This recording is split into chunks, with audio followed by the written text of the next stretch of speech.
Training is really in a shambles these days, you know. I'm more worried about the breeding than the training.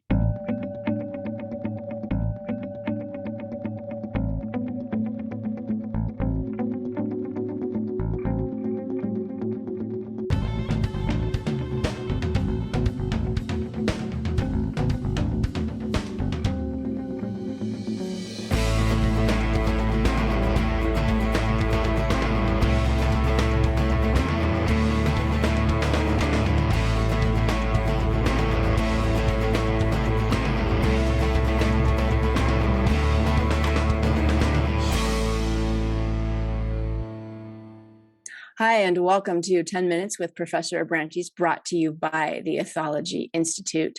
If you're just joining us, you do want to go back and watch part 1, part 2, and part 3, in particular, because part 4 is going to pick up the conversation right where we ended it on part 3. And I think you guys are really going to like this one. We're going to get into training and, how much has training changed? Is training better now than it used to be? So let's go ahead and jump right into part 4 of 10 Minutes with Professor Abrantes. Will defend their owners. Well, many dogs will not defend their owners. Yeah, most of my dogs wouldn't defend me. No. Yeah. I have 1 or 2 that would. Yeah. Well, then you're lucky in that situation.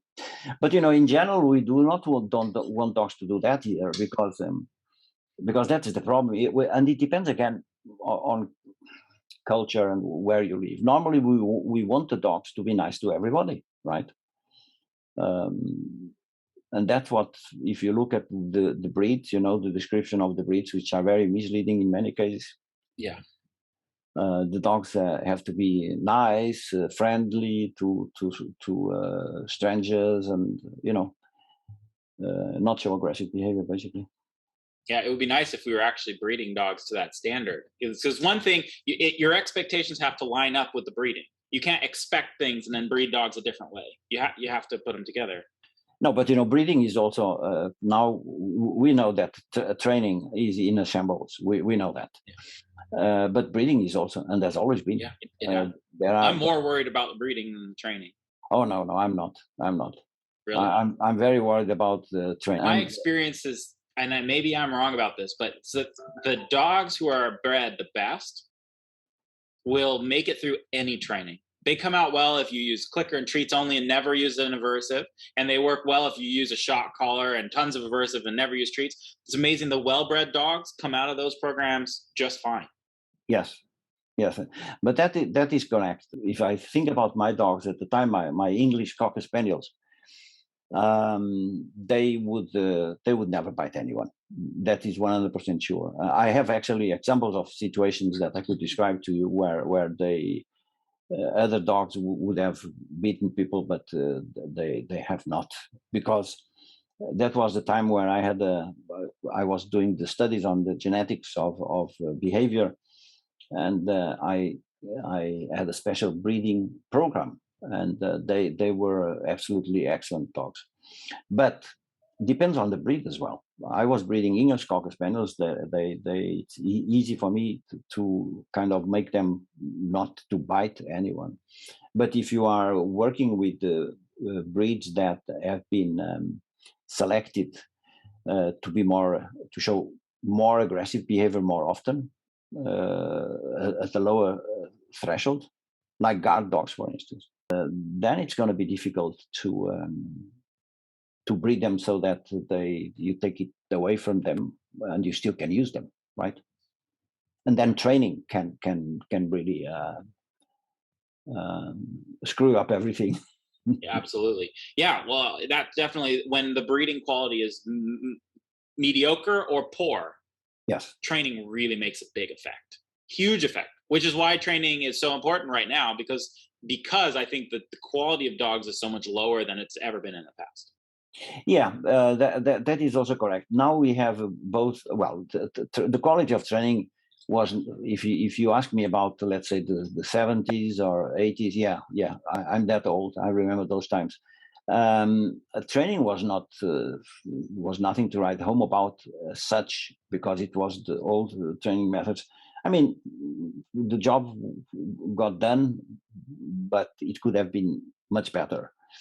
But unfortunately, now 40 or 50 years later, the results are not much better, because if you ask me now to compare our dogs then and dogs now, in general, the behavior, there is not much difference at all. I mean, dogs still bite, can't be home alone, are afraid of thunder and loud noises. They jump at people. You know, it's exactly the same. So I really think that I am entitled to question the efficiency of modern dog training. Yeah, right. If it's actual progress, then the progress should be shown in the dogs. Yes, and it is not really. I was watching some videos that we did in the 80s, 1980s, and we were all amazed here at how good the dogs were and how good the trainers and our students were. And we compare with now, and there is no difference. I mean, the best now are like the best were in 1984. You know. Yeah. So it's a bit sad in a way, because we should have been much further now, and I think we are not, because of other reasons. You know, people access knowledge much easier now than in the 1980s. Then you have to buy books, you know, and you are very lucky if there were any videos about anything. But I think the reason are more human reasons, you know, political reasons, psychological reasons, whatever, that make all dog trainers, you know, fight against one another. And I definitely think that's true. I also think the same thing's happening in a lot of arenas right now, whereas, you know, everyone has access to so much information now in our current, yes. But we have access to more misinformation as well. But I was exactly going to say that to have access is good, but you have to sort out the good from the bad, because you have access on the internet to everything, but 90% of what it's on the internet should never have been there in the first place. You know. Yeah. But on the other hand, I think part of it is too, I've long believed this: methods don't train dogs, tools don't train dogs, people train dogs. And so I've never really been a strong believer that you should train a particular method or use a particular tool or not use a particular method or tool. I think you should just be a good trainer and develop yourself as a trainer. And maybe that's why there's no significant change, because good trainers are just good trainers, no matter where they're found in time. Yes, yeah, I like very much what you said, that people train dogs, and I think you are absolutely right. What makes training these days inefficient is not the methods, because the methods, as you say, you know, a little bit difference here or there, it doesn't really matter. It's the attitude of the people that apply the methods. That is what really makes the difference. And the good trainers now were good trainers 50 years ago. Yeah. Mm-hmm. And the bad trainers now would also have been bad trainers by then. The difference is the bad trainers today, you would say they know more than the bad trainers then. Well, or they think they know more. Exactly. I don't know if they know more. They think they know more. Yeah. Yeah. And I would also say the good trainers today think they know more as well. And they don't realize sometimes that it's their own natural talent that's producing a result. It's not all this book knowledge you think you have. No, that is true. I would say in general, if you ask me, the good trainers now know more than the good trainers knew by then. But one thing is the knowledge. The other one is, what shall I call it, a kind of flair for it. The things that you cannot explain, you know, you have a feeling for what to do and when to do it and how much to do of it. And I have seen many trainers all over the world that they knew very little about learning theory or ethology, and they were amazing with animals, amazing trainers. And I've also seen the opposite. I've seen people that have certificates and diplomas and I don't know what, and they know everything, all the definitions, and they are lousy trainers. So